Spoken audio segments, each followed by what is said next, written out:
This is PitchDeck Asia. My name is Graham Brown. We are in the AsiaTechpodcast studio with Vishal Doshi. Vishal, welcome. Thank you. How are you doing? I'm very good, thank you. And we're going to talk about bioscience today. And Absolutely. Yeah. Let's talk about bioscience. I know we talked about this off air, but what is bioscience? Because there's so many different nomenclatures, right? So please put us in our place. So in this vast world of pharmaceutical industry, people tend to decide whether they want to call it a company which has therapeutics, which has biosciences, which is pharmaceuticals. All in all, it's nomenclatures. But the way I look at it is what's in the meat of the business. Yeah. I decided to call it Biosciences. Bioscience. What would the man in the street understand in terms of how it would touch their lives? What sort of things would it be? So it would be something related to developing drugs. It would be something related to research. It would be something related to bringing drugs to market across the world. And we have decided to keep it to oncology to start with. Right, oncology, obviously, treatment of cancer. Absolutely. Okay. Yes. You're not a medical doctor, but you have spent many years in the medical community. What was your background there? I know you're from Mumbai originally. What did you do for education and where did you go? So I am a registered pharmacist by training. And after I completed my pharmacy, I decided to move to the UK to pursue my higher education and do my master's. And interestingly, my professor, he asked me if I wanted to do some research in oncology. And I decided to do that. So I did my research in oncology, specifically in breast cancer. And those were the times when I was in the lab and developing cancer drugs, specifically on aromatase inhibitors. I still remember that. On what that? Sorry, it's you caught me out with a term there. It's aromatase inhibitors, Right. where it's a class of drugs in cancer. Where I was in the laboratory synthesizing a number of drugs, of which some were successful, some failed, and gave it to my professor and let him carry on the research. And then I decided that I wanted to really understand how the drug development works. And the best way to do that, according to me, was to understand the business side of things. Because when you're on the business side of things, you come across and you interact with various levels of people in the healthcare community. And that's when I started my journey on the healthcare, commercial side of the healthcare. So yeah, that's from my research background coming into the commercial side, where I decided to swap my lab coats with my suit. Right. So before that, you were the guy with the lab coat and the 10-line pipette type thing into the I test was that tubes. guy. What we see on the TV. Right? I was. But you said you wanted to go into the business side of things. Well, why did you want to go into the business side of things, and what did you learn that those guys who are still in the lab doing the drops don't learn? So, one of the things that I always felt is, and that's why this Biosciences thing has come up. One of the things that I always learned during my research is there's some really good brains in the laboratory. And those were the times where not a lot of companies were spinning off from universities and coming out in the open, becoming more commercial in nature, where research scientists, they wanted to go out, become commercial, but they were not apt with that. And as a result of which, I did not want to make that same mistake. I really wanted to understand the commercial side of things. And if I were to sit down across a table with someone who were to ask me, tell me more about the science, tell me more about the business, I really wanted to be educated in that sense. Yeah. And there is no better school than life. So that's what I decided to do. I decided to get into the commercial side of the business and learn life. Yeah, a better way to learn it as well. I mean, let's talk a little bit about your journey. And I'd like to do that with the pitch deck as well. So we could use that as talking points to talk about where you've come from and where you're going to as well. We're talking about what Biosciences is. Before we open up the pitch deck, explain to me why where does that come from? AUM. So apart from the fact that I am Indian by origin, I have a spiritual side of me. But if I were to just summarize in a couple of lines why AUM, there is so much research going around in the world. It's the same analogy that I put in. There's so many things going around in the world, and sometimes as human beings, you tend to not focus on the right things. And the word AUM, for me, it symbolizes focus. And as a result of which, I've tried to relate my life lessons into biosciences, where there is so much research out in the open. There is so much research in the laboratories, in universities, in pharma companies. And what we wanted to do within AUM Biosciences is we wanted to be that focus, where we are not trying to do everything, but we are trying to do things which we are very good at. And we really want to be good at and focus on certain things which we will talk about in the latter. So that's the reason. Yeah. That's the reason behind the why. name. Well, in Sanskrit, Om, what does it mean? Does it mean focus? No, so it's Om as in general. It's a frequency. It's a sound, universal sound, which is present everywhere in the world, in the universe. But you only tend to hear the specific when you are at the spiritual high being. Right. So you're right at the third eye. That's what they call it. And I wanted to relate that with biosciences and the healthcare industry. So that's why it's AUM. Yeah. Interesting. And it's often a challenge, isn't it? And it's a challenge leveled and a criticism sometimes leveled at the medical community, in the sense that it's about human beings, but it becomes very detached from human beings. Yes. And like you've mentioned, that you can get into the world of research as a bubble, but you've sort of pushed yourself out of your comfort zone to actually talk to people and understand the commercials of it. So understand how you're impacting lives and what the real pain points and challenges are. Right. Let's jump into the pitch deck. If we can have a look at the AUM Biosciences pitch deck. I'm going to jump right to where the key data is that I'm looking for before we get going. The money. Let's have a look at the size of the market. You've mentioned here Asian oncology therapeutics market, 2018, $60 billion. Yeah. So what is that? That is the market for all of Asia for oncology therapeutics. Therapeutics meaning treatment, not the research side of things, or the actual application of the pharmaceuticals. It's actually the cost of treatment, the entire market, which is $60 billion right now in Asia. And it's expected to grow to $100 billion. And some numbers actually suggest... 4 years. Yeah, some numbers actually suggest it's growing to $150 billion. What's driving it? It's just the sheer size of population is one of them. Yeah. The type of diseases. Now, if you notice, a lot of Western world is moving to Asia. A lot of Asian people migrating between geographies. And it's not just the human beings that are getting migrated. The diseases are getting migrated with it as well. And as a result of which, the lifestyle that they lived in the US with or in Europe with, that's causing the diseases to come in the East as well. Right. And that's precisely one of the reasons what's driving this. But if you look at the numbers in general, 60% of the world cancer cases, they come from Asia. Yeah. And by 2030, it's expected 14 million cancer patients to be coming in from Asia alone.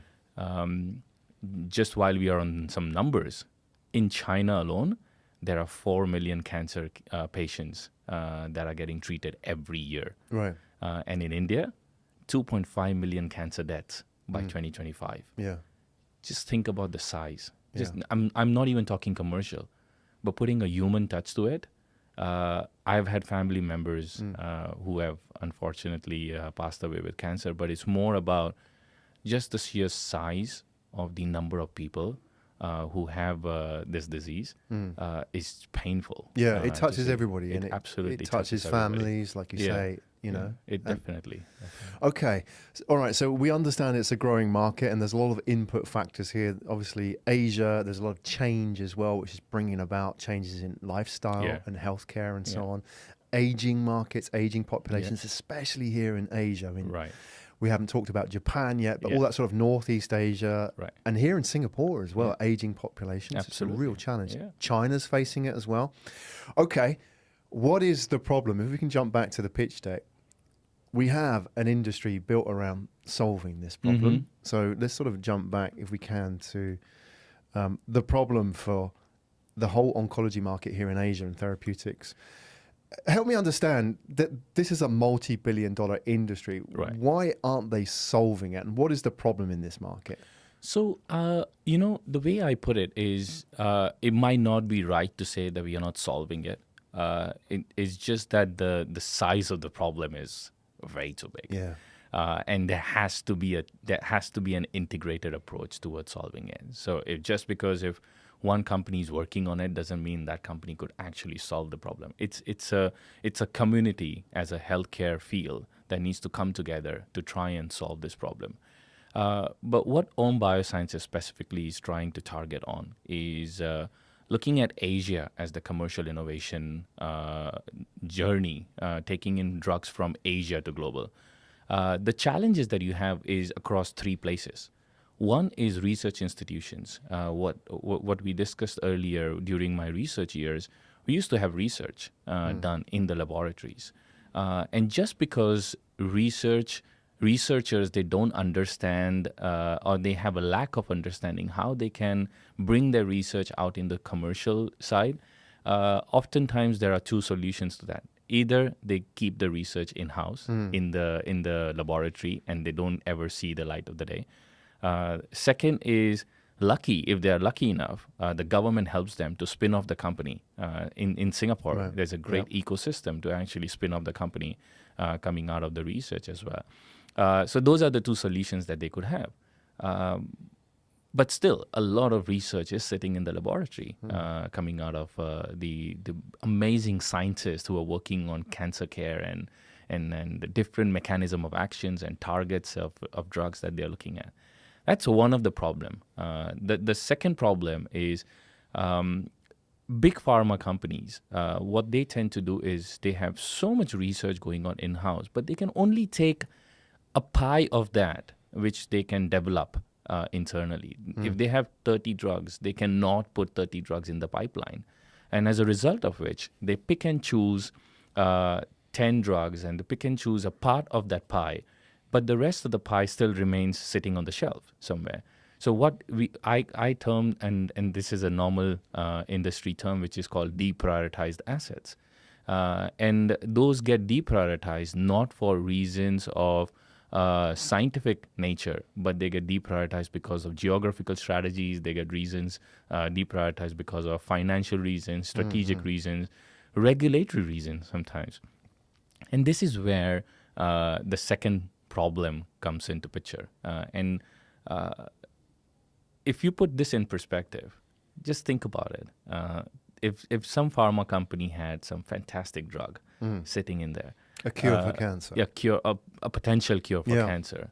And if they decide, because their internal team members decide they want to take a different bunch of products versus a different bunch of products, that could potentially be a cure or a treatment for cancer. And that would be sitting on the shelf. And that would never see to the market. That would be painful, right? And that's the kind of deprioritized assets that we would tap into working with pharma companies. Are they under any moral obligation to market that, or is it just a commercial activity? Commercial is not the only thing that they look at. Sometimes it's bandwidth. Even though you call it as a big pharma company, they are only this big or this big, but there's still limitations to it, right? And what I mentioned to you earlier, this problem of cancer doesn't have to be rested on one shoulder. It has to be a joint effort coming in all together and solving it together. And the moral obligation per se, it's sometimes the bandwidth that impedes them from taking the drug to market. Right, that's the tests yeah. and the trials and Absolutely. the regulation. Absolutely, yeah. And then sometimes you sit across in a boardroom and they decide that this is our strategic direction for the company right now, and we would take these drugs into the pipeline because we feel that this is the right thing. And then you can't really say what they feel is wrong versus what.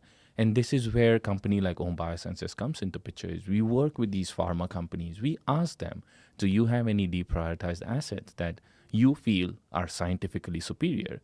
But unfortunately, because of your bandwidth, you were not able to develop them. Right. And we would take them on. Right. So deprioritized asset, to be clear, is some drug or solution or some product which they don't have the bandwidth to deal with right here, right now, Correct. for whatever reason. And it sits in their back catalog, right? Yeah.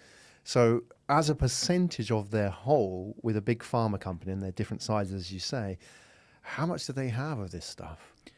It's very difficult to put a number to it. But just to give you some perspective, more than 10,000 drugs are screened to take it to all the way to potentially one successful drug in the pipeline. So you can think how much research is getting screened so that by the time it actually comes to a point where you have decided that, yes, this is a drug which can potentially go into clinic. Right. Just that decision itself, it takes a long time. It takes significant amount of investments, and it takes a lot of patience.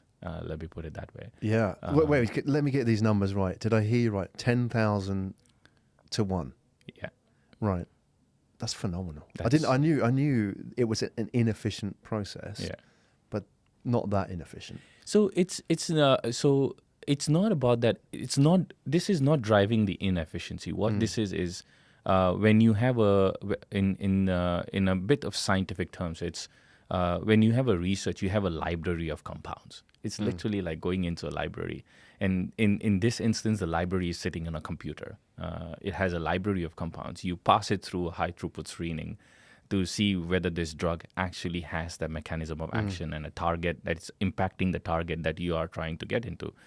And by the time you go from 10,000s and 10,000s of drugs, you come down to hundreds of drugs. Right. And then you actually come down to tens of drugs. And the next step would be bringing it down to possibly 5 or 1 drug coming out of it, Right.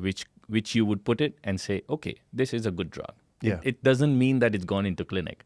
It just means that, yes, this is a good drug. It's possible. Yeah. Okay. Then we test it on other things and see whether this is really going to Got clinic. it. So it's a very cumbersome process. And that's one of the reasons why you see a lot of deprioritized assets. And that's my point about the bandwidth. Yeah. Well, let's have a look at the solution. If we can jump back into the pitch deck and look at what Biosciences does. If we can maybe sort of scroll through a little bit of this on the pitch deck and have a look at what the solution is. So you go to the big pharma companies who have these deprioritized assets. What's your pitch to them, and what's in it for them? Why would they want to then work with you when maybe there's deprioritized for a reason, or it might be a strategic reason or whatever. So tell us a little bit about what you do for them. Yeah, no, absolutely. That's a brilliant question, and the way we would reach out to research institutions or pharma companies and biotech companies in the West as well is we are an Asian company, and the way we would really go about that is we ask them, is this a drug which is deprioritized? And if it is a deprioritized asset, we would look at the scientific mechanism of action on that and whether that is in line with the trends. Our Chief Medical Officer, Dr. Harish Dave, he's a very picky guy who would look at these drugs with a very, very big magnifying glass on him. And what we would tell these big pharma companies and research institutions is, let us be your commercial innovation partner that can help you bring this drug to market. You might think that this might not fit within your strategy, but this actually is a great product for our strategy. And we would like to be your partner and have a collaborative approach where we enter into a win-win arrangement. We enter into a risk-sharing arrangement with these big pharma companies and research institutions and biotech companies, and offer them a chance to take this drug from Asia to global. And one of the big problems that you would see, and this is a common trend in the industry still, a lot of the research that is happening, a drug development, I'm not talking about research in the laboratory, I'm talking about drug development because it's regulated environment. And if you were to market your drug, if you were to have paracetamol in Asia, you needed to do trials in Asia. Similar is the analogy for cancer care. You take cancer treatment, it needs to be uphold the regulatory requirements in Asia as well. So that's a problem sometimes. And what is happening right now, there is a lot of drug development that is still focused on the Western world. And as a result of which, it's not coming to Asia. In 2017, there were 55 cancer drugs which were approved globally. Less than 20% of them are available in Asia. So if someone has cancer in Asia, and if that drug is not available in Asia, the solution for them is to actually go to US and take that drug, right? Versus taking the drug in Asia. So what we would tell these partners is, let us be your partner. If you have deprioritized these assets, give us the asset. We have the right science. We have the right minds behind it. Someone who has been in the drug development industry for a long, long time. We were some time or the other, we were sitting across the table with each other. We would be more than happy to take that asset on. And if this drug becomes successful post phase 1 and phase 2, which are the different phases of drug development, if this drug becomes successful, we would give you milestone payments based on that. Yeah. And what that means to a big pharma company would mean that this drug that was sitting on the shelf, possibly not seeing the light of the day, it has new life now. And it could very well be a treatment for cancer for so many patients. Yeah. So that's how we would approach them. We be that collaborative approach. Yeah. A big pharma, they can monetize their deprioritized assets. Yes. And they can free up the bandwidth of this group of products which they don't have maybe the minds or the resources to deal with. Absolutely. It might not be strategically in their focus right now. Is there a particular type of drug in oncology that this works well for? Is there a particular type of drug? I'm just trying to get examples. I mean, obviously I don't know oncology drugs apart from the generics. Right. So can you maybe help us out understand where would this work? Where has this worked? A case study, for example, or is there a certain group of drugs which pharma tends to overlook for a number of reasons which work well with you? So our focus, our sole focus is in small molecules. And we have kept small molecules as a focus for one simple reason, is to target the affordability of the drugs. Small molecules, explain to me. So Vishal. there are different types of drugs. There's small molecules, there's large molecules, there's antibodies, there's biologics, there's biosimilars, different types of drugs that are available out in the market. And we have intentionally tried to target small molecules to focus on the affordability of the drug, because the synthesis process of a small molecule is relatively low cost versus a biologics or an antibody or a immunotherapy drug which is coming out in the market. And because we are in Asia, we want to focus on cost. Because we want to be a company that is taking Asia as a platform going to global. If we were to develop a drug, if we were to find a drug, and if we were to conduct research on a drug which is relatively cost efficient, which is in small molecules with low cost of goods, and bring that to West and bring that to European continent as well, that's actually a big differentiator. So we what I call it as it's East to West philosophy rather than West to East philosophy, and then to answer your question on any specific type of drugs or any specific type of markets that they would look at, there's no single answer to that because again it depends on a pharma company to pharma company. Every company has different strategic directions, and it would be very difficult to have a singular answer to that. So understood.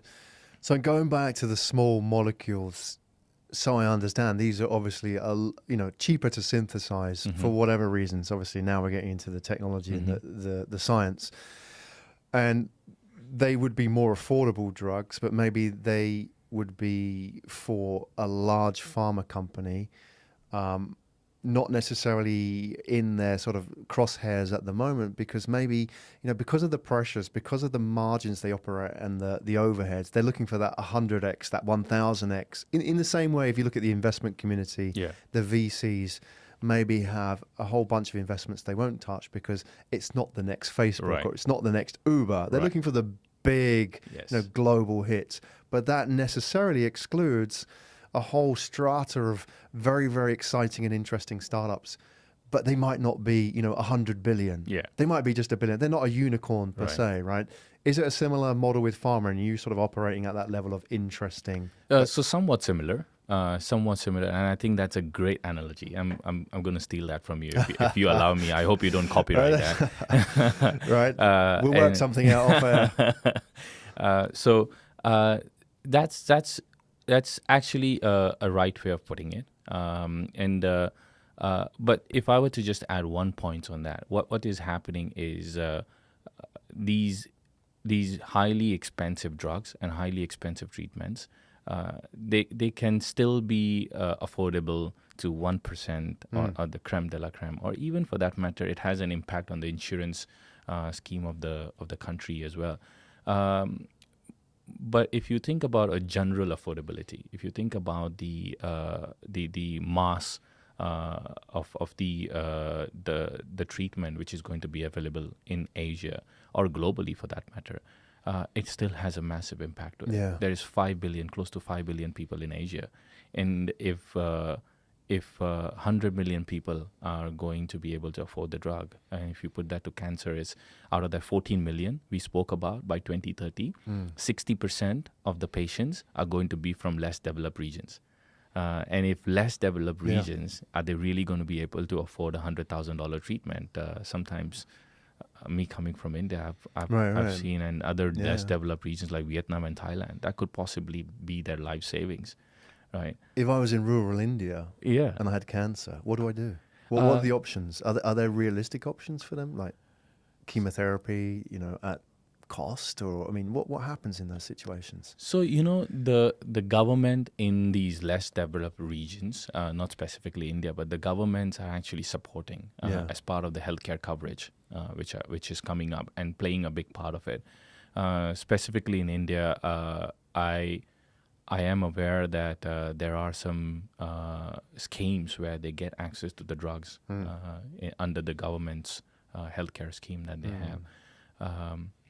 But this that must adds be a big burden, yes, right? That's a big burden on the government as well. So, well, that's the thing about cancer. I mean, oncology in general, isn't it? Historically, a lot of people died of other things, and they didn't realize it was cancer because they couldn't diagnose it, or maybe they got pneumonia as a result of an infection, and it may have been caused by cancer, right? All those kind of like complications. And like in the olden days, people died, just dropped dead. They didn't realize there was something inside them, right? Absolutely. And when you we talk about rural India as an example, that burden on the state as an example, as people become more and more aware and, that economy develops, you have more and more people who are suddenly, now potential patients for oncology, right? Whereas before they would have just dropped dead in the field, right? Nobody would have known. You think about that burden on India as the government and how they're going to deal with that, because that's going to be very expensive as a solution. So they need cheap and affordable solutions. Absolutely. And not just in India. I actually would say that in countries like China, for that matter, in countries like Thailand, Vietnam, Southeast Asia in general, who wouldn't like to get good stuff at a good value, right? But this is where we are taking the risk of ensuring that you get good quality drugs, highly ethical processes in place according to global standards that we would be looking at. And at the end of the day, our focus is very singular. We really want to work towards a value-driven company.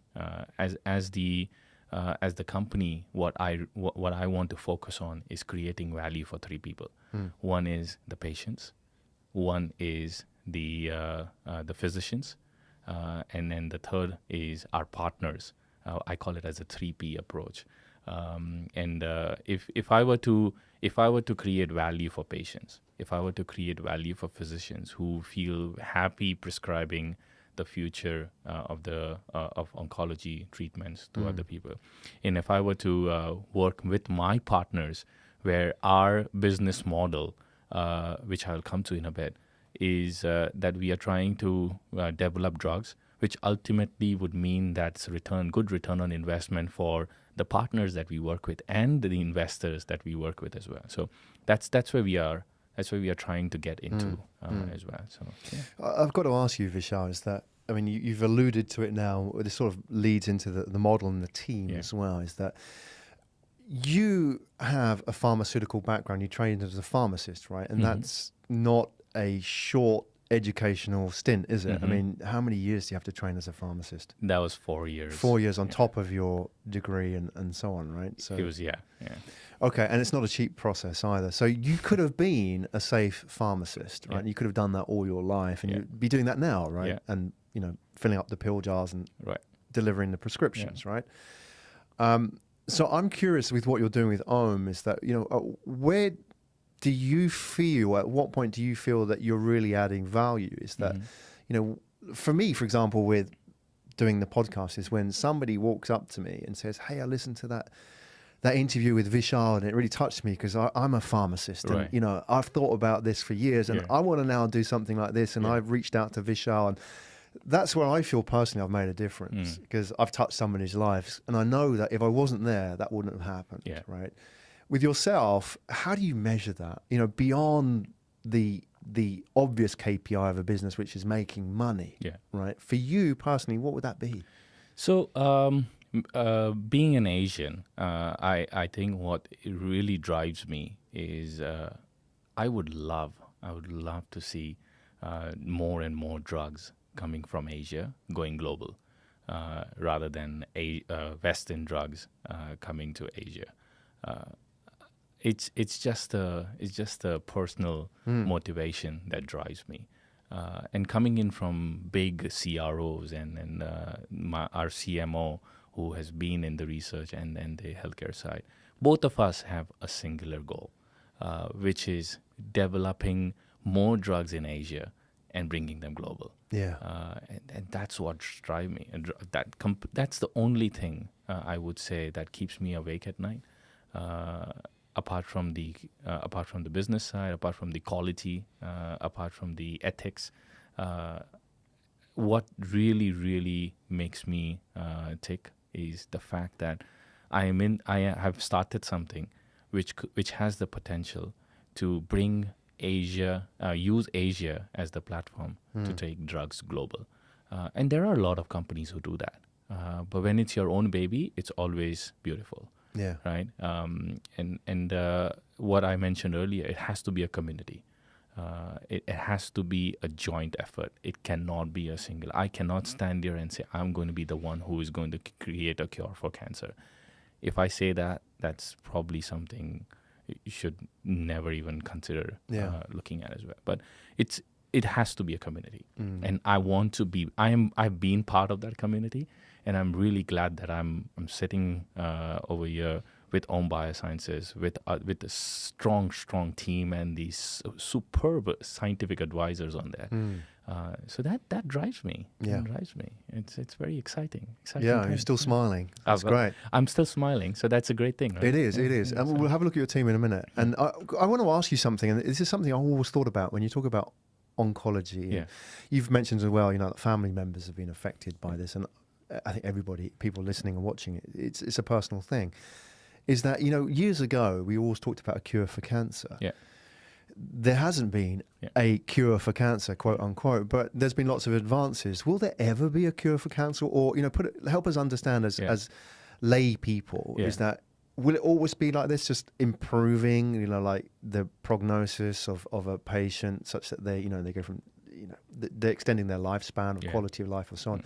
Or will somebody one day come up and say, right, we've actually cured it? Right. I'm just curious about, so just put our expectations right.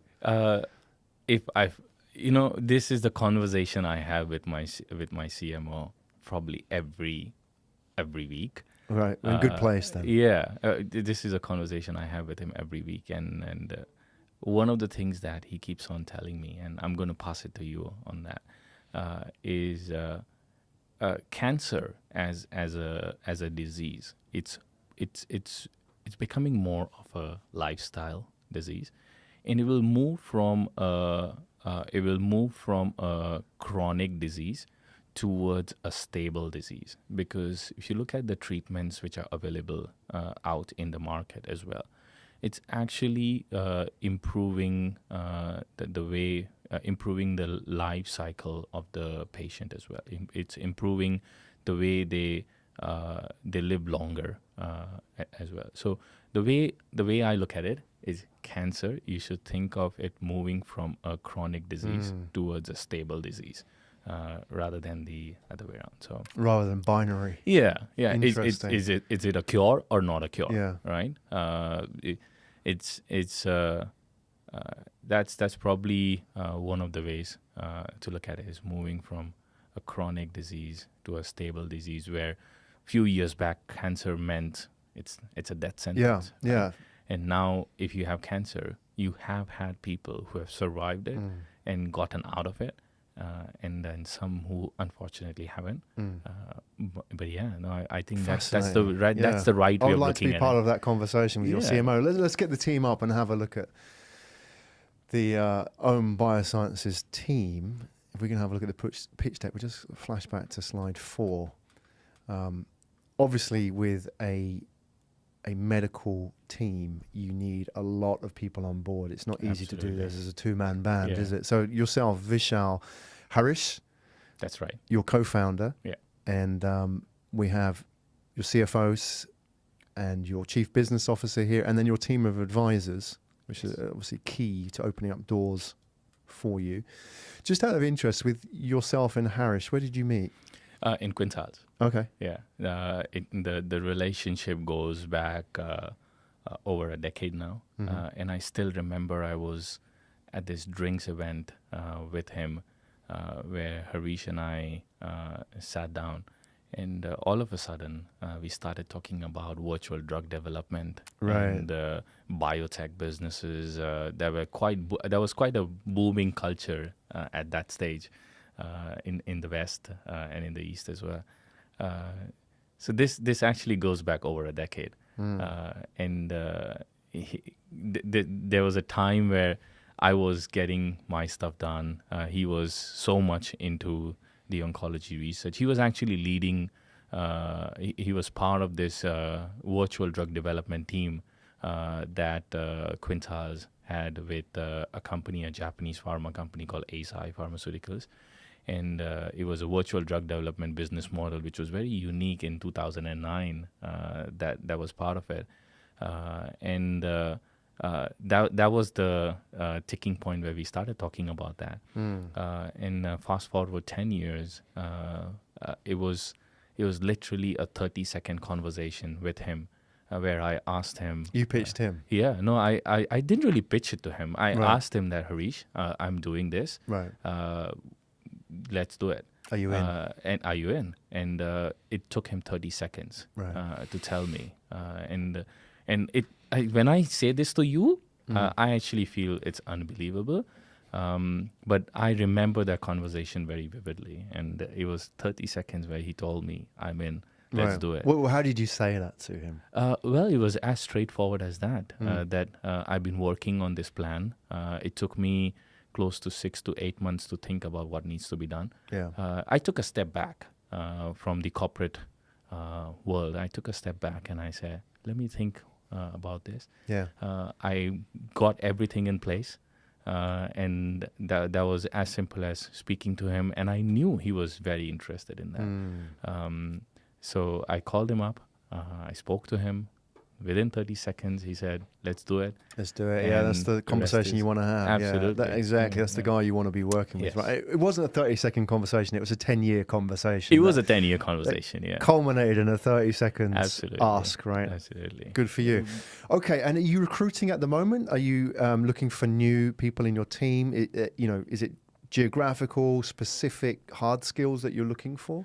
So, I've been very lucky in since the company's launch. There have been a lot of people who have reached out to me, and it's becoming more of a problem of plenty rather than us finding finding the right people.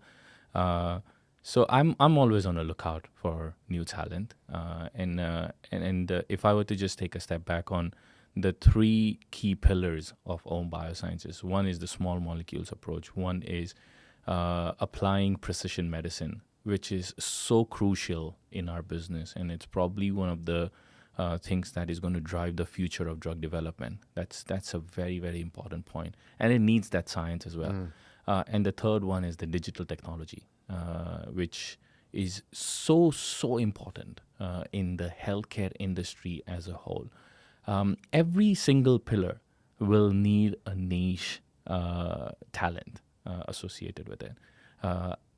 When it comes to digitalization, you need a very smart technology person who can drive integrating technology with healthcare. You need smart people for that, right? Do they have to be from a healthcare background?